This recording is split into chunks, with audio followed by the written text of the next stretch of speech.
आर्यन बोली गोटे 10 वर्षर पिला थिला। से दिने ता निज घरे खेलुथिला बेले हठात ताकू तार आईर पुराना आलमारी रु गोटे पुराना घड़ी मिलिला। सेही घड़ीटा गोटे साधारण घड़ी नथिला। से घड़ी भितरे अजीब भाषा रे किछि लेखा हैतिला। हठात राति रे से घड़ी भितरु टिक टिक रो आवाज न आसी गोटे गीत सुना गला। सेही आवाज को सुनी आर्यन डरी गला आउ तारो सांग रिया को डाकिला। तापर दिहे से घड़ी को देखिले आउ घड़ी को देखिला बेले घंटा अचानक घुमिबा को लागिला ओ रातिर 12 बजे अटकी गला। देखु देखु किछि क्षणे घर भीतर गोटे रहस्यमय दरवाजा बनिगला। यह देखि रिया आर्यन को कहिला आमे कोन से दरवाजा भीतर को जाई परबा। आर्यन ता मुंडो को हले रिया को हां बोली कहिला। तापरे दुहे से दरवाजा भीतर को जेमिति पाद पकैले देखु देखु पहुंची गले गोटे अलगा दुनिया को जेउटी की सब किछि उल्टा चलीतिला।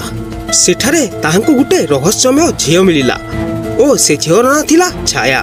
छाया रिया आ आर्यन को कहिला जदि तुमे दी जण निज दुनिया को फेरी जिबा को चाहुच तो तुमको 3टा रहस्यर परीक्षा देबा को पड़िबो नहेले तुमे ए दुनिया रे फसी जिवो।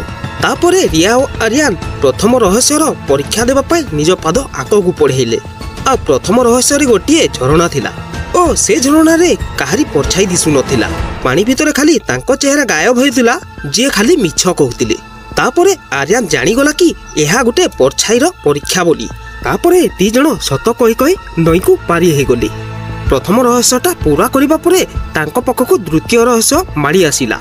आउ द्वितीय रहस्य रे थिला कि गोटे बगीचा रे 5टा गछ थिला हेले से भितरु असली गछ खाली गोटे थिला।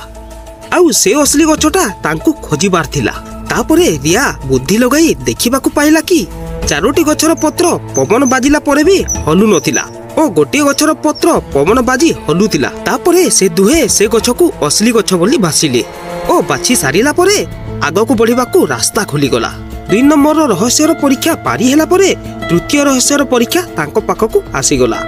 आउ तृतीय रहस्यर गोटे बड़ घंटा घर थिला किंतु से घंटा केबे भी चालू नथिला। छाया आर्यन को कहिला कि एही बड़ घड़ी को एबे केमिति चलेबा।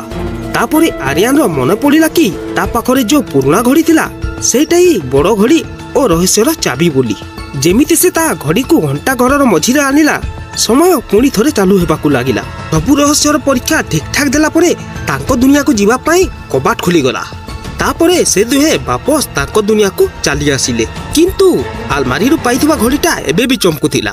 तापर दिन स्कूल रे रिया और आर्यन को सेही रहस्यमय झियो छाया देखा गला।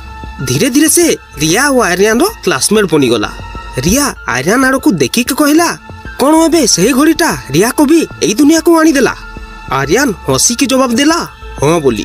तापरे राति रे घड़ी पुणी थरे टिक टिक करबा को लागिला ओ से घड़ी भितरु गीत सुना गला। से घड़ी भितरु काहे की गीत बाजे जे आज पर्यंत केही भी जानि परिले नाही। आज भी से रहस्य रे अछि।